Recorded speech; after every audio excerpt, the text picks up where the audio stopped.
maybe she asked vacation at the rooms. Good afternoon. Hello. Quite a crowd we have today. Good to see so many people. I have one element at the top, and then I will turn to your questions. The United States remains deeply concerned about Russia's military takeover and continued control of the Zaporizhzhia nuclear power plant. The International Atomic Energy Agency must be given access to ZNPP as soon as possible and in a manner that respects Ukraine's full sovereignty to help ensure the safety and security of the plant and monitoring of its nuclear material. Brutality has been a hallmark of Russia's war against Ukraine. The United States is aware of reports that Russian personnel have abused and coerced members of the ZNPP staff. We applaud the Ukrainian authorities and operators for their commitment to nuclear safety and security under the most trying of circumstances. The United States condemns, in the strongest terms, Russia's reckless disregard for nuclear safety and security. Along with our allies and partners, we call on Russia to cease all military operations at or near Ukraine's nuclear facilities and to return full control of the ZNPP to Ukraine. We continue to support the efforts of the International Atomic Energy Agency to fulfill its safeguards mandate and to assist Ukraine with nuclear safety and security measures across its nuclear facilities. With that, Matt. Oh, that was Breezy? briefer Yes. than I wouldn't say breezy, briefer than I thought it would be. Okay, thanks for that. Can we start with Israel? You had seen, no doubt, reports about the raids that were conducted on these NGOs and the closure of the offices, and I'm wondering what, if anything, you guys have to say about it, and what, if anything, you have to say about the review of the material that the Israelis gave to you last year about them being terrorist organizations. Sure. We are concerned. We are concerned about the Israeli security forces' closure of the 6 offices of the Palestinian NGOs in and around Ramallah today. We have reached out to the Israeli government, including at senior levels, including here from Washington, as well as from our embassy in Jerusalem, for more information regarding the basis for these closures. And we'll continue to seek additional information and to convey our concern directly and privately to our Israeli partners. Our Israeli partners, in turn, have assured us that more information will be forthcoming regarding the basis for their actions. We, of course, have assured them that we will review that information on a timely basis and very carefully as well. We have, in the course of recent events, but also in recent months and beyond, made clear to our Israeli government partners and to the Palestinian Authority as well the fact that independent civil society organizations in the West Bank and Israel must be able to continue their important work. Civil society is an integral element to thriving democracies the world over, and of course that applies here. To your specific question about our review of the material that has been provided to us to date from our Israeli partners, what I can say is that we have provided that information to our partners within the U.S. government. There are various departments and agencies who have taken a look at this material. What I can also say is that when it comes to reviewing information, whether that's intelligence information, whether that's open source information, we're always reviewing new material, which is why we've conveyed directly to the Israelis that any new information they provide, including the information they have pledged to provide regarding the basis for today's action, that would be something that we would review carefully, thoroughly, and immediately. As I think you know, Matt, through the course of our review of this information, we have not changed our position on or approach to these particular organizations. I should note that we designated the PFLP as a foreign terrorist organization in 1997, several decades ago. It is also a specially designated global terrorist group. It remains designated today. We have never funded any of these organizations, but again, we have not seen anything that has caused us to change our approach to or position on these organizations. Okay, so does that mean that based on what you know now, pending the arrival of this new information that the Israelis say that they're going to give you, you do not see any basis for the raids and the closures that took place today? Again, we have been promised additional But information but I'm not regarding. asking about what you might learn in the future, because that's a hypothetical. I'm asking you about what you know now, and based on what you know now, was this action legitimate? We have conveyed the message that there must be a very high bar to take action against civil society organizations. Our Israeli partners, in turn, have conveyed back to us that they have met that high bar. That is why we are going to carefully review the information that they have pledged to provide. We will form a conclusion on the basis of that information. We don't have that information yet. In the interim, to your question, that is why we voiced our concern. We have voiced our concern publicly. We have also voiced our concern directly and privately to our Israeli partners. Okay, but you got information about these groups from the Israelis a year ago, and you still haven't made a conclusion. So I'm sorry, it's just a little hard to believe. Well, all of a sudden new information is going to arrive, and you're going to make it when you haven't made one in a year on the previous information, that you're going to be able to say something, or will say something,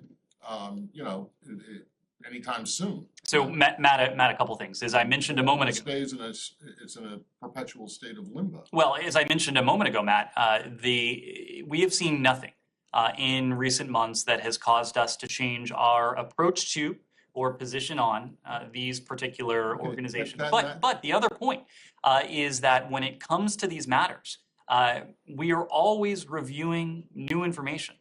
New information that is in our possession, new information that our partners provide to us. That will certainly be the case with the information that our Israeli partners have pledged to provide in this case. But, okay, I guess this is kind of a futile line of inquiry. Let me just go. Can I follow? Sure. I don't want to belabor the issue or even beat the details, because you guys received that information, as Matt said, on the 26th of October last year. It's been a long. So Said, let me clarify. Just let me follow through on my question. Okay, and you keep saying that the Israeli government or the Israeli authorities met the bar. Okay, have they met the bar? Said, what I said was our Israeli partners have conveyed to us their opinion that they have met that bar. As I said, we do not have the information yet in our possession that they have pledged to provide us. As soon as we receive that, we will begin reviewing it. We'll review it thoroughly. We'll review it carefully. I imagine we'll also provide it to other departments and agencies who have a stake in this. To your first point, our Israeli partners did provide us with information last year, but I do want to clarify, to underscore that what has been promised to us today is additional information regarding the basis for their actions over the past 24 hours. So we will, of course, review that carefully, just as we have carefully reviewed the information they provided to us last year. Okay, and Israel's record is clear and meeting this bar and being really true to what they say and their accusations, right? We have always had, we can look and review this record and find that Israel was always right in its assessment and so on, or its accusation, as far as you're concerned, right? I'm not going to be categorical about anything like that, Said. What I will be categorical about is the fact that we will review what is provided to us and come to our own conclusion. Yeah, but what was the conclusion that you came to based on the previous information that was given to you last year? Matt, I've said this now a couple times. We haven't changed our position on those organizations. But what was your conclusion about the information that they did? Do you agree with them that these groups are terrorist organizations or connected to? What happened last year is the Israeli government designated these organizations. I remember it very well. We have not followed through with any designations, nor have we changed our approach to these organizations. So then why can't you just come out and say that you don't accept the Israeli allegation?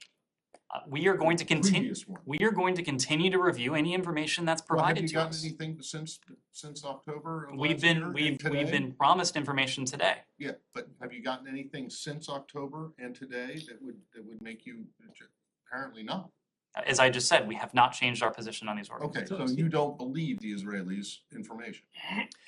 This is information, intelligence information is always information that is the subject of analysis. And different parties can read information differently, can perceive of threats differently. Our own analysis heretofore of the information that was provided last year has not caused us to change our approach to these organizations. I was just wondering, you express your concern, but you don't go as far as to condemn it. If it had been any other country, you would probably condemn raids against civil society NGOs. So could you express why you're using that language of concern and not condemning? Well, I think the fact is that our Israeli partners, as I mentioned a moment ago, they took an action last year to designate these organizations as so-called terrorist organizations. What we've seen publicly, what they have conveyed so far privately in recent hours, is that there is an appropriate basis for the actions that they have taken. It will be a matter of urgency for us to review the basis for that information. We have not received it yet. It was pledged just today. As soon as we do receive it, we'll begin reviewing that. When do you expect to receive it? Do you give the Israelis a deadline? When do you expect to receive it and come up with it and conclude what the substance of These conversations have taken place just within recent hours. So Just let me follow up just a little bit. You know, you keep saying that you have designated the PFLP as a terrorist organization a very long time. Yet the connection between these groups and the PFLP is almost non-existent. It's so flimsy that your partners, your European partner, dismiss this altogether. So why do you keep repeating this? Why do you keep saying, as if, you know, that's what the Israelis say, that these guys were somehow, you know, nobody knows what the connection is, but somehow were connected with the PFLP. You have no evidence, right? You have no evidence that these organizations have had any kind of connection, you know, whether military or non-military or otherwise with the PFLP. Do you? Saeed, it is a fact when it comes to the PFLP that we designated several decades ago in 1997. I wasn't implying any explicit connection or denying any explicit connection between these 6 organizations and the PFLP. What we are going to do is take a very close look at any additional information that is provided to determine the nature of any links between whether it's the PFLP or any other organization we consider to be an FTO or an FTGT to these 6 organizations that Israel took action against today. Can I just ask you, what is your sense? You said you're going to look at this with a sense of urgency? So another year before you even. Matt, I mean, I don't get it, because you've had this information about these groups for a year. You can either reject it, which it sounds like you're doing, but you don't want to say that you don't believe it, presumably because it's Israel, a partner that provided the information in the first place. But if that information was also reviewed with a sense of urgency, your definition of urgency seems to be a bit lacking. We began review of that information as soon as we received it. In the case of that information, what I can tell you is that we immediately provided it to a number of our partners throughout the interagency, other departments and agencies who have an equity in this, who have an interest in this, and who have the wherewithal to help us understand the information that our Israeli partners provided in this case. Now, I don't want to delve into a hypothetical because, again, we haven't received the additional information that's been provided today, but I would imagine that we too will share that information with other departments and agencies. So even as we begin reviewing it on an immediate, urgent basis, it is going to take some time for us to understand what I presume will be a complex set of issues, set of facts. Can I just, on a technical point, you just Sure. said the information that's been provided today. So did I'm sorry, provide the you information that has been pledged that today. They said that they would. That is provide. correct. They said today they would provide to you, but they didn't say when they would provide. That is All right. correct. Relatedly, just, I'm sure that you may have, or I'm sure that you've seen these reports. Apparently, the senior Israeli officials gave some kind of a background briefing in Israel to Israeli reporters, in which they said that Prime Minister Lapid has sent a letter to President Biden saying that the Iranian response to the EU text is not acceptable. And that I want to ask you about, I know that you're not going to respond to unnamed officials, but the fact of the matter is that yesterday or the day before, you made a point of saying that countries that were not, quote, were not wild about the JCPOA the first time around had changed their tune. And this seems to just fly in the face of that, unless I'm just completely misreading the stories that are coming out of this. I don't know if you're misreading stories, but I think you're either misrecollecting what I said or misportraying what I said, because I did not say that every single country has, as a matter of government policy, changed its tune on the Iran deal. That is not what I said, and that would not be true. You said that members, you said that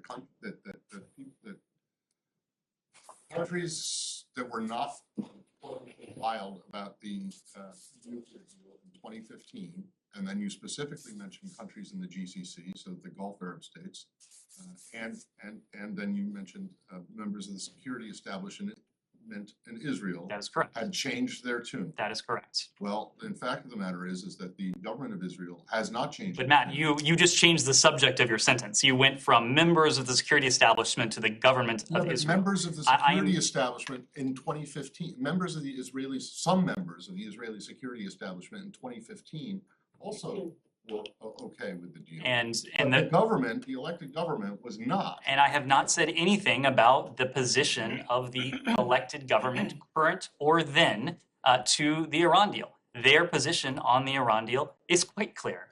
It is something that we all know quite well, and something of which we are quite frequently reminded. So, of course, our Israeli partners have not changed their official position on the Iran deal. The point I was making, and the point that you at least portrayed accurately in one instance here, is that members of the security establishment, individual members of the security establishment, including some who were not at least publicly in favor of the Iran deal in 2014 and 2015, have voiced support for it now. Let me, Follow up? I want to ask on the Iran issue, although I want to go back to the Palestinian issue at one point.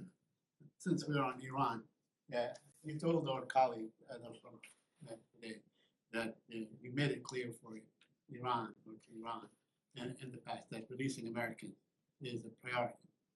Does that mean that any signing of the deal is contingent upon the release of American foreigners? It means that our approach to the Americans who were detained unjustly, wrongfully by the Iranian regime, our approach has not changed. The priority that we attach to their return as a matter of urgency has not changed. We have conveyed quite clearly to the Iranian regime over the course of 18 months now the priority we attach to this as a foreign policy goal of this administration. So, but I think we're saying that is it contingent upon the release? I mean, are they connected? I know that when Iran, let's say, asked for something, you said you reject any extraneous demand and so on. Could this be like an extraneous demand that is not really at the crux of the Iran deal itself? These are two separate issues, and we've been very clear that we have sought to maintain these as two separate issues, precisely because the Iran deal has always been a very uncertain, at times quite dubious proposition. It has always been a priority of ours to see these Americans, these dual nationals, released. We want that to be a certainty. So from our perspective, we have very intentionally not tied the fates of these Americans to what has always been an uncertain proposition. Anything else on the region before we move on? Yeah. Yeah, following up on what Matt asked about the Israeli issue, Axios has actually mentioned that it was the Israeli Prime Minister who sent a message to the White House saying that what they're working on, the text that they're working on goes beyond the red lines of the Biden administration, and that it should walk away. And we know next week the Israeli National Security Advisor is coming to Washington. And of course, they've also mentioned again that they don't have to abide by the deal if it happens. If the deal happens, would that, apparently not, but would the Biden administration be able to convince the Israelis not to take any action because the nuclear program is being controlled by this agreement? Well, to Matt's question, to Saeed's question, it is no question that we have tactical differences with our Israeli partners when it comes to this question, the JCPOA. There is also no question that when it comes to the strategic objective, the overarching objective, we see entirely eye to eye. We are aligned. We are aligned in the firm belief that Iran must never be allowed to acquire or possess a nuclear weapon. We happen to believe that diplomacy centered around a potential mutual return to compliance with the JCPOA is the most effective means by which to accomplish that, the most effective means by which to once again see to it that Iran is subject to permanent and verifiable limits on its nuclear program, as well as to the most stringent verification and monitoring regime ever negotiated. If we are able to effect a mutual return to compliance with the Iran deal, Iran will not be in a position to acquire a nuclear weapon. It is not for me to speak to Israel's foreign policy, but we have heard from our Israeli partners, and when we've been together, this message has been echoed by both of our principals. We see eye to eye on this overarching priority of ensuring that Iran can never acquire a nuclear weapon. Seems like today there was indirect communication between Tehran and Washington. The Iranian foreign minister called the Omani counterpart, and then the Omani foreign minister apparently called Special Envoy Mali. The topic, according to the Omani foreign ministry, was the implementation or the nuclear agreement. Can you add anything else to us, for us? Has there been progress towards giving an answer to Iran's answer to the EU text? So what I can say on that front is that our review of Iran's comments on the EU's proposal continues. We have continued to convey our feedback directly and privately to the EU, as has been requested. When it comes to Oman, I don't have any calls to confirm or to read out, but what I can say is that Oman has played an important role when it comes to discussions regarding a potential mutual return to compliance with the JCPOA, and has also played an important role when it comes to our efforts to see those Americans who are unjustly and wrongfully detained in Iran, to see them free. We thank Oman for that role it's played. Anything else on the region? Yes, in the back. When do you expect the review to finish? Again, we have been conveying our feedback directly and privately to the EU. We're not going to negotiate in public. We'll do as requested with and through the EU. This week, next week? Because the Iranians, or somebody suggested that the Iranians actually placed the deadline that apparently passed last night on Wednesday. There is no such thing. We will leave it to the EU to speak to the parameters. So there is no deadline. The Iranians placed no deadline on their response. We will leave it to the EU to speak to the parameters they've requested. Anything else on the region? Yes. Follow up on two of the points you've been discussing. Number one, regarding the Iran deal.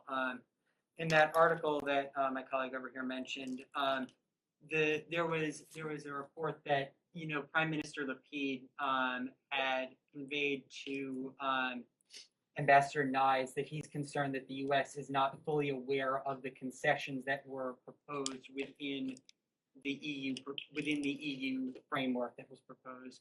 Did the U.S. see a full copy of the framework the EU was proposing before it was sent to the Iranians? And then on the issue of the NGOs in Israel.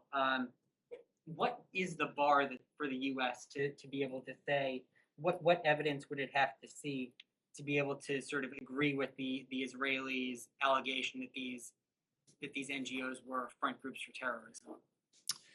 So on your first question, this part of that goes back to what has been the case for several months. And the EU proposal that the High Representative put on the table several weeks ago now was substantially based on the draft agreement that had been rather painstakingly negotiated between the parties, of course, with our indirect communication with Iran, but directly through our European allies and others that had been essentially agreed upon since March. And so the EU proposal, as we've said, was substantially based on that March proposal. Of course, when the High Representative tabled what he has put forward as the best and final offer, we studied that proposal very carefully. We have conveyed, as I said just a moment ago, our feedback directly and privately to the EU on that initial draft, and in turn on the Iranian comments on that proposal. But again, that initial EU proposal was based substantially on the agreements that has been on the table since March, and that Iran has been in a position to accept since March if it had the political will to do so. When it comes to your question on Israel, look, I'm just not going to entertain a hypothetical. There is no question regarding the terrorist threat that Israel faces. We've all been reminded of that tragically and vividly, to include in recent days. Israel cites security concerns. Israel cites terrorist threats. We will be looking to the information that they provide to us as we form our own judgment regarding these organizations and recent actions. Anything else on the region? Syria? Russia? Syria, okay.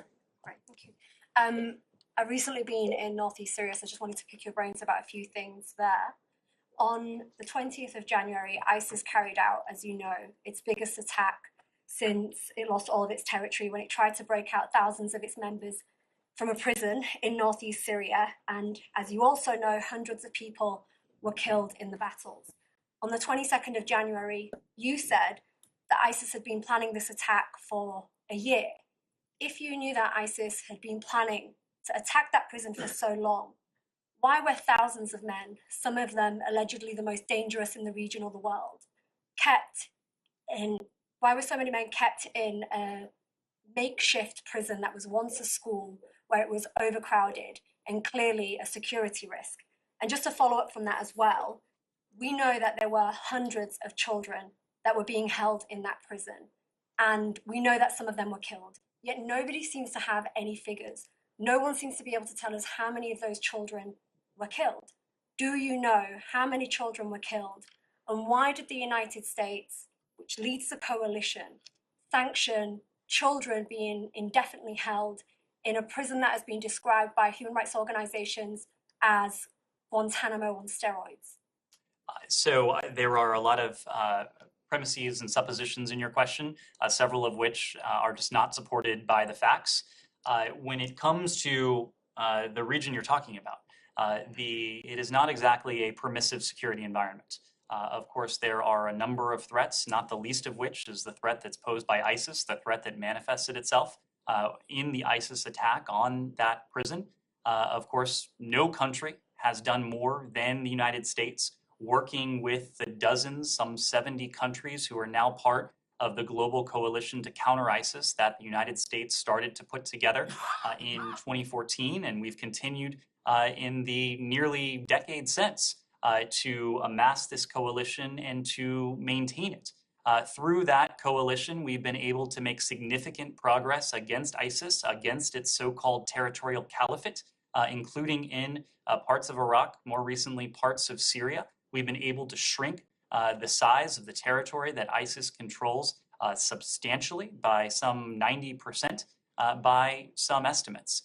So the idea that the United States or any member of the counter-ISIS coalition has given license to ISIS to conduct any attack or to undertake or take part in any activity, that is just belied by the facts. And Why weren't the prisoners moved? again, this is not exactly a permissive security environment. This is not U.S. soil. American troops are in Syria in small numbers as part of the counter-ISIS mission. Again, as part of our collective efforts, but efforts in which the United States is still engaged to maintain that pressure on ISIS. Pressure that has prevented a number of ISIS attacks, pressure that has precluded the group's ability to, at least some extent, to project power, to project attacks beyond the territory it controls. But this is a group that, as this attack illustrates, still continues to pose a threat. But It the is point why is that OIR report after OIR report stated that this prison was a security risk.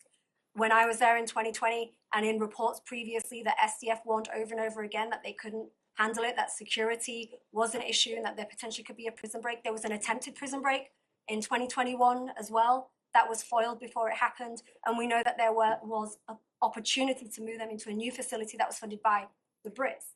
But it seems as though you didn't have your foot on the gas. So by your own admission, you have said the SDF, which are our partners on the ground, an important partner in the counter-ISIS coalition. If the SDF has said that the security situation was precarious, if the SDF, the local partner, is not in a position to take action, the United States as a country is going to have an exceedingly difficult time to do that. Again, we would like to be in a position to fully neutralize ISIS and to do everything we can to starve it of its resources, to fully wrest any remaining territory that the group holds. But we are always going to be challenged by the operating domain, by the terrain that in this case is quite dangerous. What specifically was the reason why the prisoners were not transferred to a more secure facility? They were transferred pretty quickly after the attack. Why was that delayed? Again, I can't speak to the specifics of this, but much of it owes to the precarious security situation on the ground. This is a region of the world where ISIS is quite obviously active, a region of the world that is under threat from multiple directions.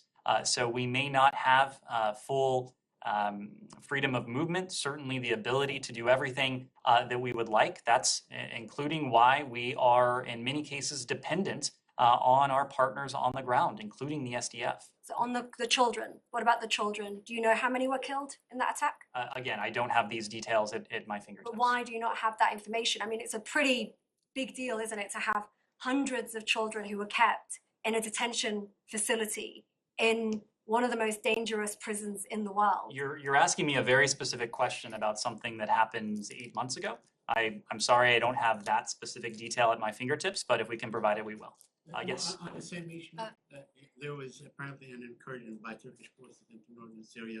They killed 17, I guess 3 Syrian soldiers and maybe 12 or 14 SDF members. Do you have any comment on that? Is that the beginning of the talk about entry into Syria and occupation? I'm not aware that we've seen any indication that this is the prelude to a broader offensive, but what I can say is that we remain deeply concerned about the destabilizing impact military activity has had on the region, including our efforts to ensure the enduring defeat of ISIS. We urge all parties to de-escalate, maintain, and respect ceasefire zones, and to work towards a political solution to the conflict. Anything? Okay. Russia, sure. yeah, Russia, China, and North Korea. The Chinese Ministry of Defense announced that the People's Liberation Army of China is participating in the Eastern Army exercise in Russia. Then also there are reports that North Korea and China will conduct joint military exercise, tactical exercises. These 3 countries are ignoring U.S. diplomatic efforts and having strong military ties. In this regard, what kind of readiness do the U.S. and ROK, Japan, our allies have? What kind of readiness? Yes. So on your first question, if you're referring to the exercises that are taking place in Russia, this is something that we discussed yesterday. These are exercises that involve a number of countries, not only the countries that you mentioned, but a number of countries, including some partners with whom we regularly conduct our own exercises. So as far as these broader exercises are concerned, we don't read much into the specific participation of individual countries. What I can say more broadly, however, is that there are a number of challenges to the security environments in the Indo-Pacific, including in North Asia. There is perhaps no greater challenge to peace and security in that region, than that posed by the DPRK. And in the face of the DPRK's provocations, including its multiple ballistic missile launches, including its ICBM tests and launches in recent months, we have taken action with our treaty allies, Japan and the ROK, to ensure readiness, to ensure appropriate deterrence against the threat that we collectively face from the DPRK. Now, again, our preferred approach is one of dialogue and diplomacy. We seek to take part in dialogue, direct dialogue with the DPRK as a means by which to advance our shared objective of the complete denuclearization of the Korean Peninsula. But in the absence of the DPRK's willingness to do so, and in the presence of the DPRK's continued provocations, including those provocations that create a much more unstable environment, we'll continue to coordinate closely with Japan, with the ROK, and to take appropriate steps when it comes to their security and our collective deterrence. Do you think the U.S. and ROK joint military exercise is necessary for extended deterrence? So these exercises, and I will leave it largely to the DoD to speak to these exercises, but these exercises are purely defensive in nature. These exercises, as are all of our military exercises with the ROK and our allies and partners around the world, are intended to see to it that together we're able to defend our collective interests, our shared interests, including from any potential threats or provocations from the DPRK. But these are purely defensive in nature. Thanks. Can I? On Western Russia? Balkans? Sorry. Western Balkans? Okay, let's stay on Russia and then we'll. Ukraine. So there's a report that the Ukrainians believe that Russia is laying groundwork for a false flag operation on the Zaporizhzhia nuclear plant tomorrow. Does the U.S. have any reason to believe that they are making plans for that? I'm not in the position to speak to what Russia may or may not be planning, but these types of statements, including some of what we've heard from Russian officials, are cause for concern. They're cause for concern because they fit squarely within the Russian playbook. Accuse others of what it is you have done or what it is you intend to do. We have seen both before February 24th, before the start of Russia's invasion of Ukraine, but also since, that Russia has engaged in a number of false flag operations. And typically what they have done, and what they have done over the years now, going back for quite some time, is to level statements along these lines to accuse others of planning or conducting the types of operations that they have either undertaken or plan to undertake. So again, it's something we're watching very closely when it comes to the Zaporizhzhia nuclear power plant. We, just at the top of this briefing, reiterated our desire to see IAEA access consistent with Ukraine's sovereignty. And just today, we heard President Zelensky invite IAEA inspectors onto Ukrainian territory to be present at or near the nuclear power plant. And we reiterated our calls for a demilitarized zone in and around the ZNPP because Russia's continued conduct of operations, its continued pursuit of military objectives in and around a nuclear power plant, that's the height of irresponsibility. But in the past, you guys have been very explicit when you have information that would lead you to believe that Russia is planning a false flag operation. So are you changing your policy of revealing that information, or do you have less visibility? We on what haven't is changed planning? our policy, and what I can say, and you just alluded to, there have been a number of occasions where we have previewed our concerns regarding specific false flag operations.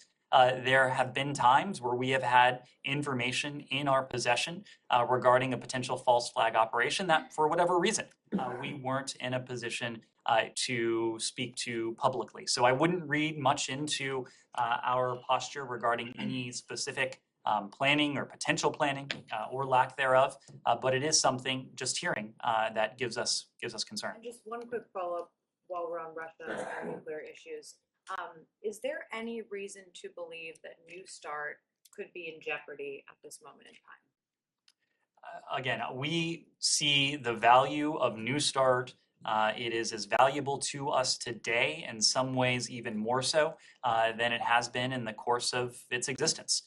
We want to see the important parameters of New START continue to be implemented, as you heard from President Biden on the occasion of the start of the NPT review conference on August 1st.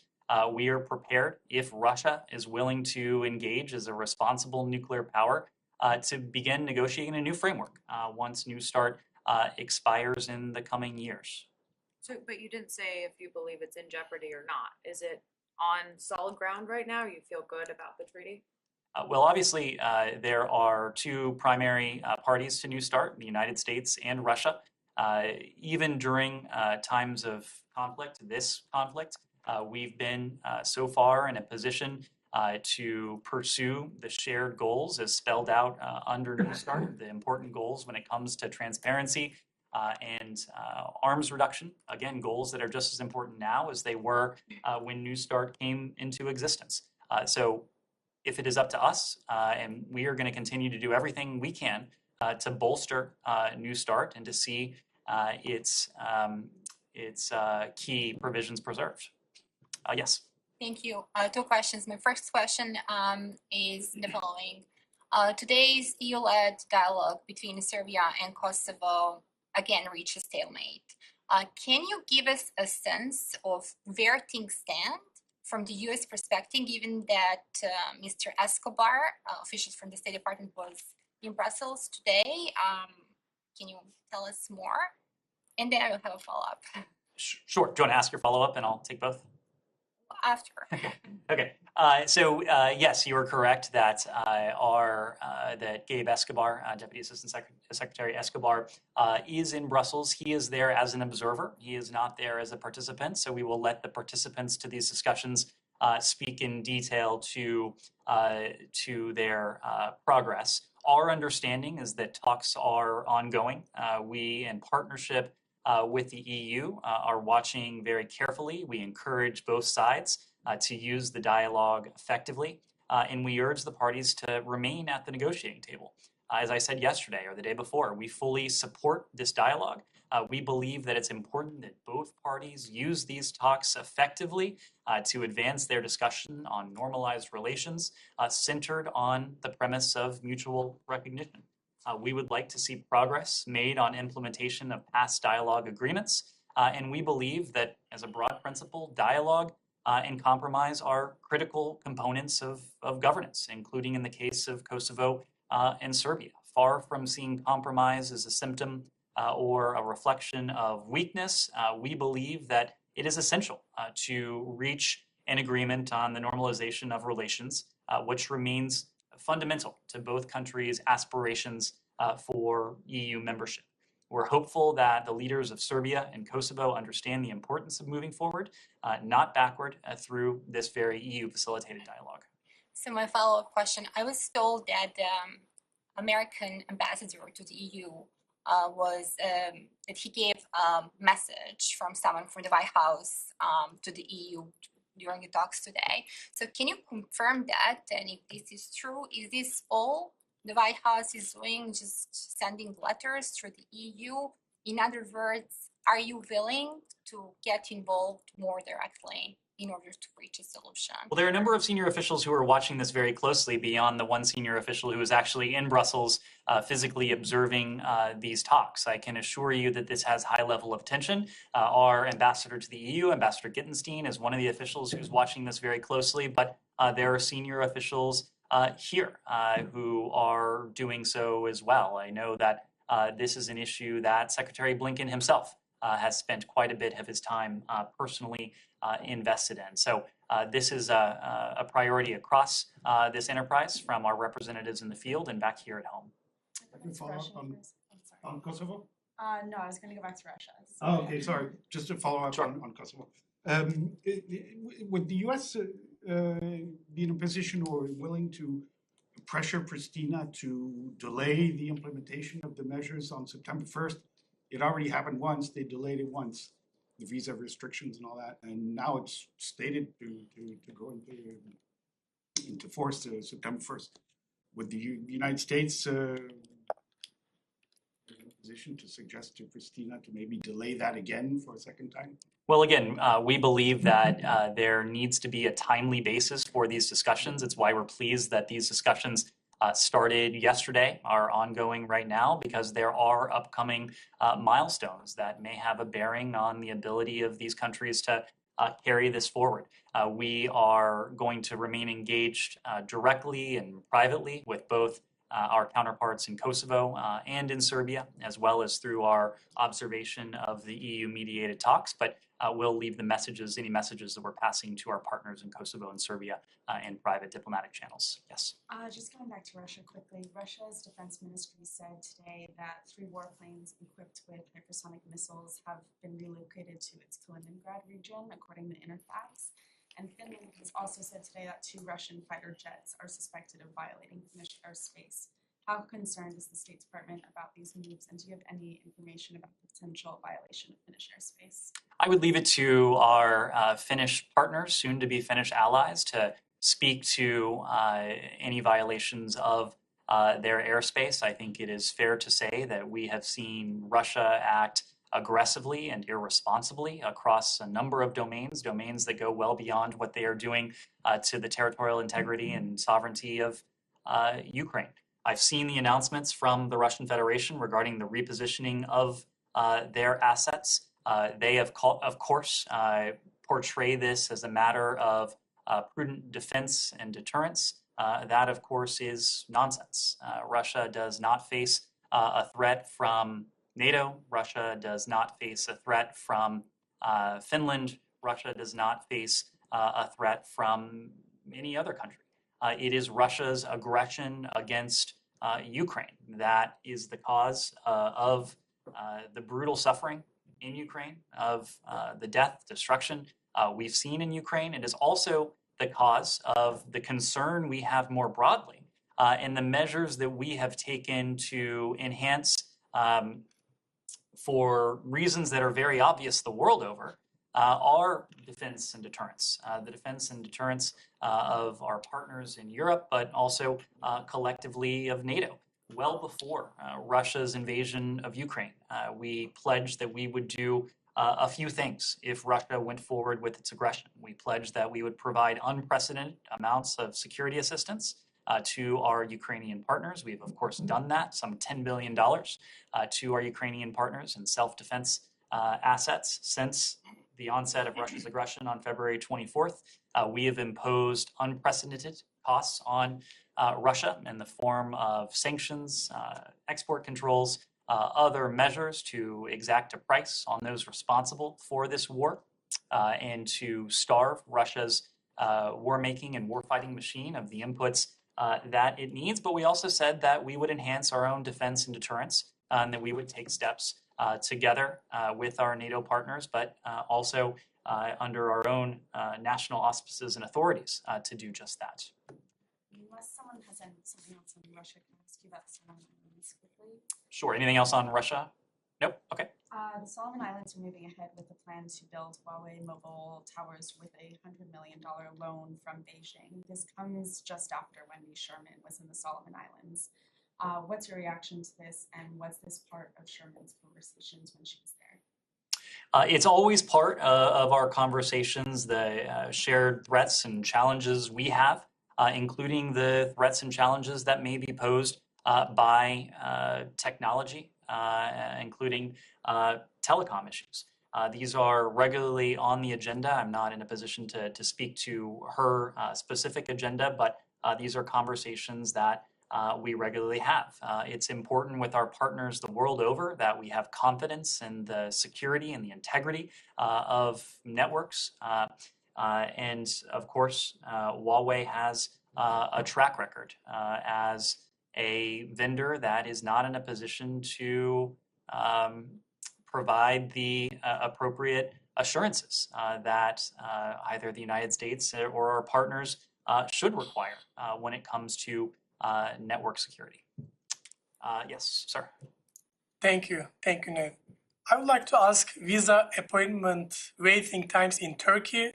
When we check the capital of Turkey, Ankara US Embassy, it say emergency appointments only.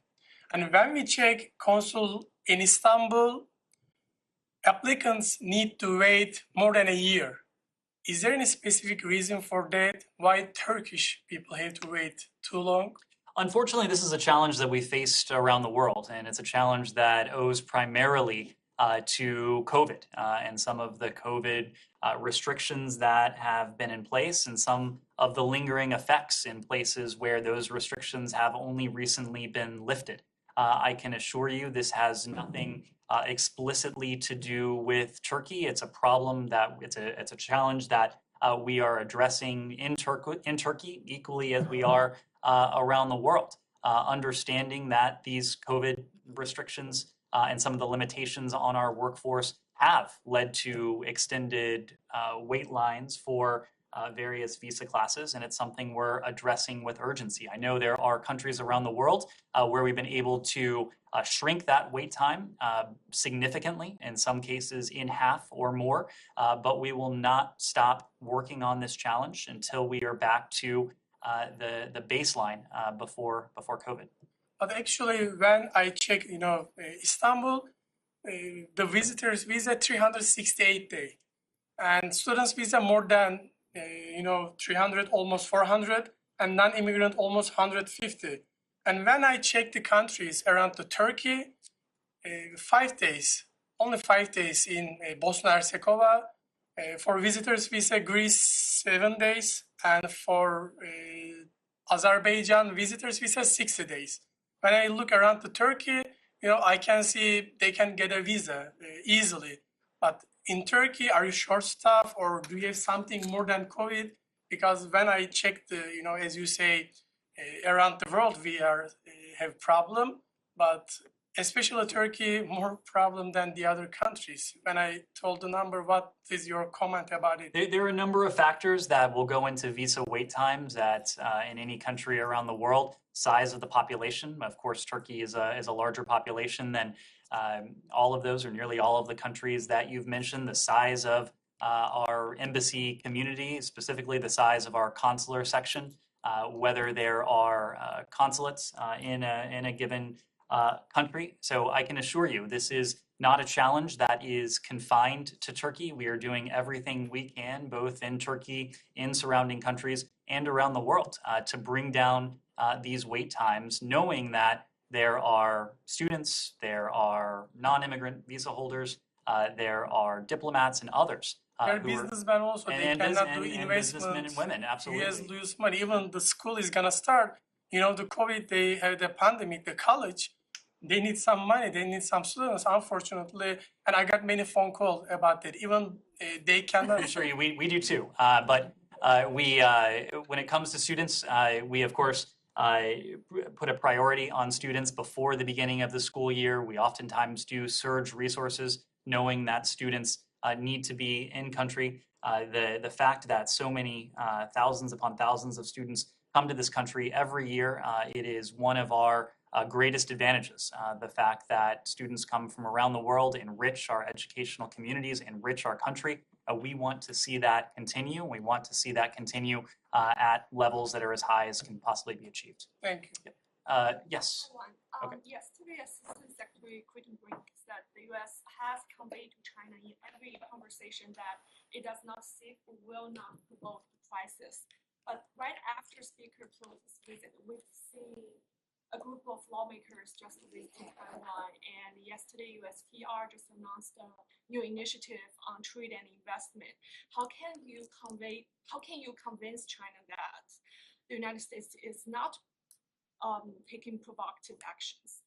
There is absolutely nothing provocative about a lawmaker, a duly elected lawmaker of an independent, co-equal branch of government, making a peaceful visit to Taiwan. Whether that is the Speaker of the House, whether that is a member of the House or member of the Senate. There is nothing provocative or unprecedented about that whatsoever. Even in the past year alone, there have been a dozen or so congressional delegations that have visited Taiwan. The same is true of recent years. The same is true of the past 40 or so years. We have been publicly and privately very clear. Our policy towards Taiwan has remained consistent for decades and across administrations. We remain committed to our One China policy. It's guided, as it always has been, by the Taiwan Relations Act, by the 3 joint communiques, by the 6 assurances. We oppose any unilateral changes to the status quo from either side. So you've heard from us before. We don't support Taiwan independence. We expect cross-strait differences to be resolved by peaceful means. We've conveyed this message very clearly, privately to our PRC interlocutors. We regularly take the opportunity to convey it publicly because we believe it is so important. Now, the same, unfortunately, could not be true of the PRC. The aggressive maneuvers and military operations that we saw in the aftermath of the Speaker's visit was nothing more than a pretext for the PRC to continue taking aim at the cross-strait status quo that has been at the crux of peace and security and stability across the Taiwan Strait for some 40 years. And we have seen the PRC in recent years grow increasingly aggressive in an effort to rewrite the rules, to rewrite the status quo, and to challenge what has been one of the central elements undergirding stability in the region. This is a very sensitive time of year. Are you saying those visits by Speaker or by other lawmakers are they helpful to calm the situation down? They are part of a demonstration for our support and for our unofficial relations with Taiwan and the people on Taiwan. It is nothing more, nothing less. It is entirely peaceful. It is entirely consistent with our One China policy. It is entirely precedented, given that these types of delegations have been taking place for decades now. But talking about the One China policy, you have keep emphasizing it. What have you done to honor this commitment? What have we done to honor our One China policy? Yeah.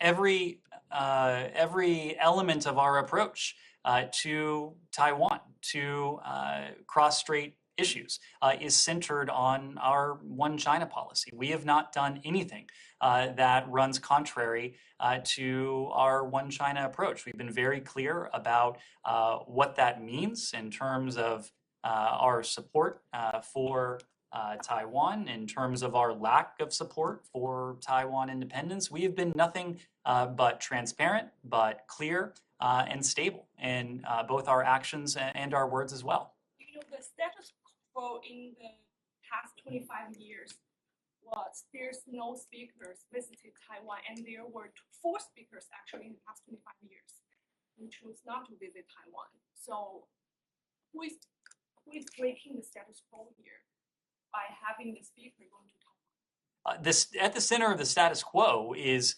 peace and stability across the Taiwan Strait.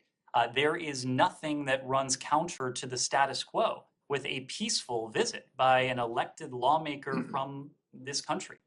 There was nothing aggressive. There was nothing provocative.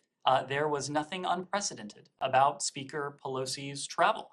Speaker Pelosi decided to undertake this travel on her own volition, but we fully support the right of an elected lawmaker of a co-equal independent branch of government to undertake what is nothing more than a peaceful visit to Taiwan.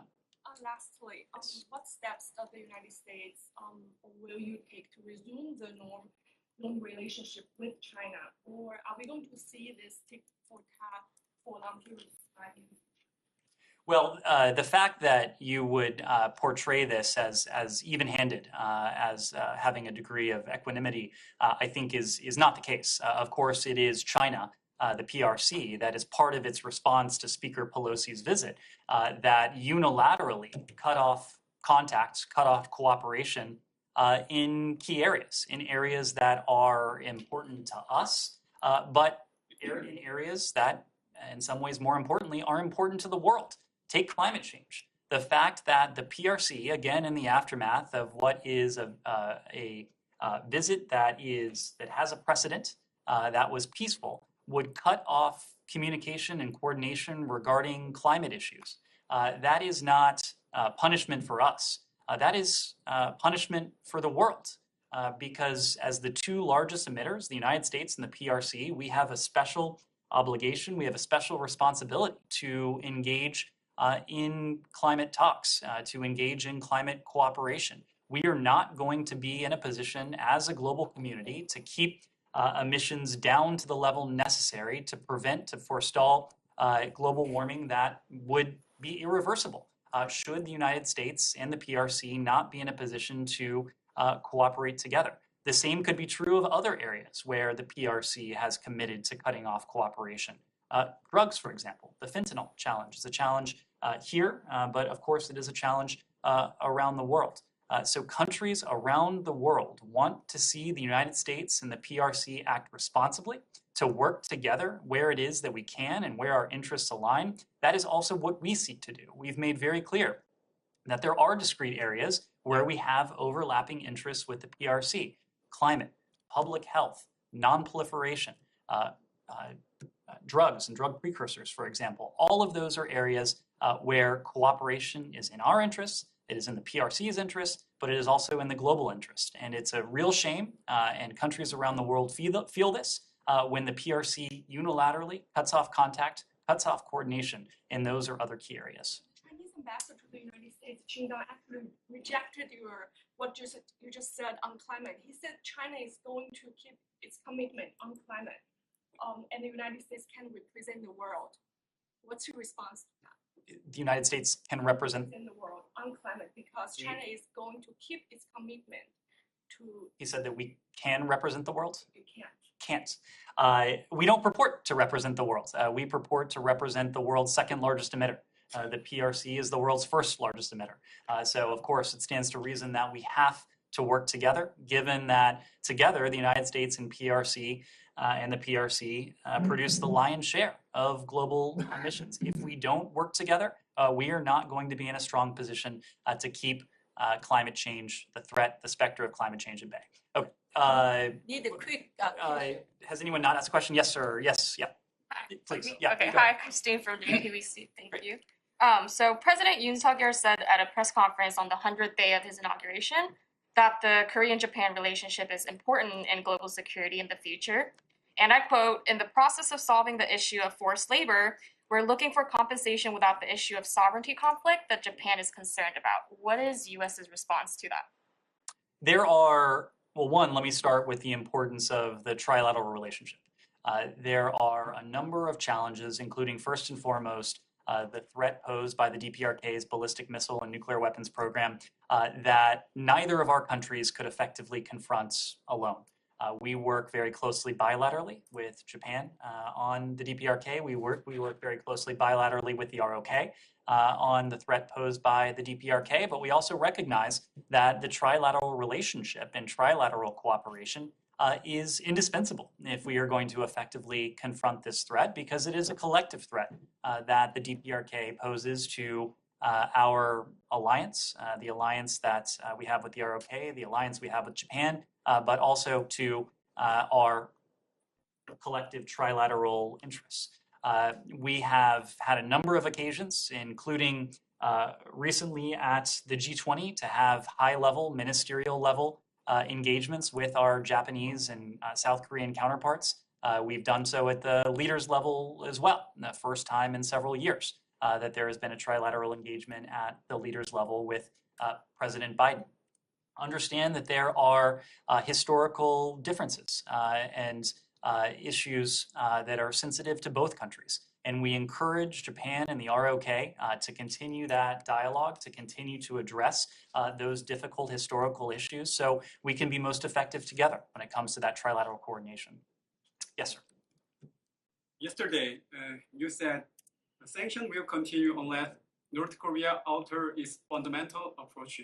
The South Korea government, however, said it will seek to exempt US sanctions from the beginning of the negotiation with North Korea through its resources food exchange program. So do you believe this level of sanction relief is possible or helpful for denuclearization of North Korea? We believe that there are practical steps that can be taken that help advance that shared goal of the complete denuclearization of the Korean Peninsula. We don't believe that the complete denuclearization of the Korean Peninsula will take place in one fell swoop. Don't think it will take place overnight. We think that it will be an incremental process where both sides will be in the position to take incremental steps that help move us along towards that collective goal. The first step would need to be for the DPRK to indicate some willingness to engage in dialogue and diplomacy. We've taken the precursor step many times. I'll repeat it here today. We're prepared to engage with the DPRK in direct diplomacy. We believe that diplomacy, direct dialogue, presents the best means by which to accomplish our collective task of the complete denuclearization of the Korean Peninsula, but we have not heard yet an affirmative response. Were the DPRK to accept the offer that they've heard from us, from our treaty allies in the region as well, that would be a welcome first step, and we could start the conversation from there about what those incremental steps would look like. So fundamental change. Do you think that showing their confidence of the denuclearization could be the fundamental change? Excuse me, could you repeat that? Yeah. The North Korea showing their confidence of nuclearization, then you can consider it as a fundamental change? I wouldn't want to weigh in on hypothetical steps because we haven't seen any of these steps. Were the DPRK to voice its support for the ultimate denuclearization of the Korean Peninsula, that would be welcome. But again, it is incumbent on the DPRK to respond, and we hope to respond positively to the overtures that they've heard from us, they've heard from our treaty allies in the region. Okay. The Voice of America, citing a UN Security Council official, reported South Korea's resources food exchange program could violate sanctions against North Korea, and also said it's almost impossible to exempt sanctions. Does the US government have the similar view? That the ROK's program towards what? Yeah, to violate sanctions? The South Korea seek to the resources and food exchange program, and it could be violate the sanctions. So do you believe that, or? So I can't be categorical about this. I haven't seen precisely what the UN official was referring to, but broadly speaking, our sanctions regime and international sanctions regimes do exempt humanitarian assistance, including food. Yes. We'll go here and we'll conclude. Any updates on the talks with Israel and Lebanon on the maritime dispute? Nothing that we're prepared to announce today. I can tell you that, and as you know, Amos Hochstein was recently in the region. He's continued upon returning from his travels to engage with the parties to build upon some of the progress that has recently been made to see a satisfactory resolution to this issue. Said. Very quick question. Today marks the 100th day since Shireen Abu Akleh was killed by the Israeli. And Secretary Blinken met with the family, I think on the 27th last month, and he talked about and reasserted that there will be a thorough investigation and so on. Can you update us if anything has happened in the last 3 weeks? There have been a number of conversations at various levels. Some have taken place here in Washington, some have taken place in Jerusalem, where that core message has been reiterated. We believe in the importance of accountability in this case. Ultimately, it is our goal to see to it that measures are put in place to prevent something this tragic, something this horrible from happening again. That was the message that Secretary Blinken conveyed to the family of Shireen Abu Akleh. It was the message that Secretary Blinken himself has conveyed to his interlocutors. It's the message that Wendy Sherman, in her most recent discussion with Minister Bar-Lev, also conveyed directly as well. Need a quick final question. Is there any U.S. analyst regarding North Korea's cruise missile launch yesterday? Again, I don't have a specific reaction to that, but the broader point is that the DPRK has taken part in a slew of provocations, really at an unprecedented pace in recent months, provocations that have included ballistic missile launches, including intercontinental ballistic missile launches. These are cause for concern. They're a threat to international peace and security, and we'll take an appropriate response to see to it that we have appropriate defense and deterrence together with our allies in the region. So U.S. didn't make an assessment. There's just no assessment that I'm prepared to share. Thank you. Thank you.